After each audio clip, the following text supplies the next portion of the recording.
তারা কেশপুরে ছাপ্পা মেরে যিনি এনামুলের কাছ থেকে ঘড়ি নিয়েছেন, আইফোন নিয়েছেন, টাকা নিয়েছেন, সেই দীপক অধিকারী বাবু ছাপ্পা মেরে তাকে দেবরা থানার পুলিশ যারা বাড়ি থেকে টাকা তোলে, যাদের কাজ হচ্ছে টাকা তোলো আর তৃণমূল কর। সঞ্জয় বেরা বয়স 42, পুরুষোত্তম নগর ডেবরা, এই কাছেই, এখান থেকে 2-4-5 কিলোমিটারের মধ্যে তার বাড়ি। ভারতীয় জনতা পার্টির একনিষ্ঠ কার্যকর্তা, তার জেঠতো দাদা আছেন এবং তার পুত্র ক্লাস 7-এ পড়ে, তিনি আছেন। ওনার স্ত্রী কলকাতাতে হাইকোর্টে অপেক্ষা করছেন, রাজ্য সরকার এখনো পর্যন্ত উত্তর দিতে পারেনি। আমরা পোস্টমর্টম পশ্চিমবঙ্গ সরকার অর্থাৎ মমতা ব্যানার্জির নিয়ন্ত্রণাধীন কোন হসপিটালে করতে তার পরিবার অস্বীকার করেছে, নিরপেক্ষ জায়গায় পোস্টমর্টম করার দাবি করেছে এবং ম্যাজিস্ট্রেট পরিবারের লোক ভিডিওগ্রাফির মাধ্যমে।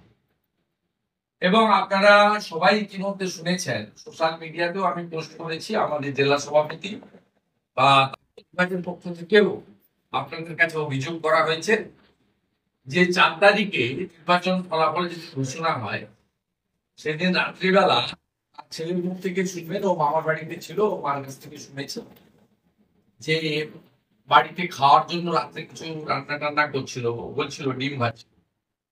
সেখান থেকে তাকে পুলিশ ডেকে নিয়ে যায়, কারণ এবারে নির্বাচন তো পশ্চিমবঙ্গে তৃণমূল করেনি, পুলিশ করেছে। পুলিশ সেদিন জয়ের আনন্দে বিভোর ছিল, দেবরা থানার পুলিশ। তারা কেশপুরে ছাপ্পা মেরে যিনি এনামুলের কাছ থেকে ঘড়ি নিয়েছেন, আইফোন নিয়েছেন, টাকা নিয়েছেন, সেই দীপক অধিকারী বাবু ছাপ্পা মেরে তাকে জিতিয়েছেন। একা কেশপুর থেকে 1,30,000 লিড। এত লিড নন্দরানী দলও পাননি, আর গতবারে এত লিডও হয়নি 19 সালে, 1,08,000। সব রেকর্ড ভেঙে গেছে। তাই জয়ের আনন্দে দেবরা থানার পুলিশ যারা বালি থেকে টাকা তোলে, যাদের কাজ হচ্ছে টাকা তোলো আর তৃণমূল করো, আর রাত্রে সারা রাত্রি ধরে ঝাড়খণ্ড থেকে আসা গরুকে এখান থেকে হাঁটিয়ে পার করিয়ে ভাইপোর ডায়মন্ড হারবারে পাঠায়, যাতে নৌকো করে সব বাংলাদেশে পাচার করা যায়। সেই পুলিশ তাকে তুলে নিয়ে এসে ব্যাপকভাবে মারধর করে, অসুস্থ হয়ে পড়ে, প্রেসিডেন্সি জেলে নিয়ে যায়, সেখানকার হসপিটালে হাতের বাইরে চলে যায়, পিজিতে ভর্তি করে এবং পিজি হসপিটালে মারা যায়। এটা কাস্টোডিয়াল ডেথ। সুপ্রিম কোর্টের যা নর্মস রয়েছে, সেই নর্মসে কাস্টোডিয়াল ডেথ হলে তার পানিশমেন্ট কাস্টোডিতে যারা রেখেছেন তাদের ঘাড়ে যায়।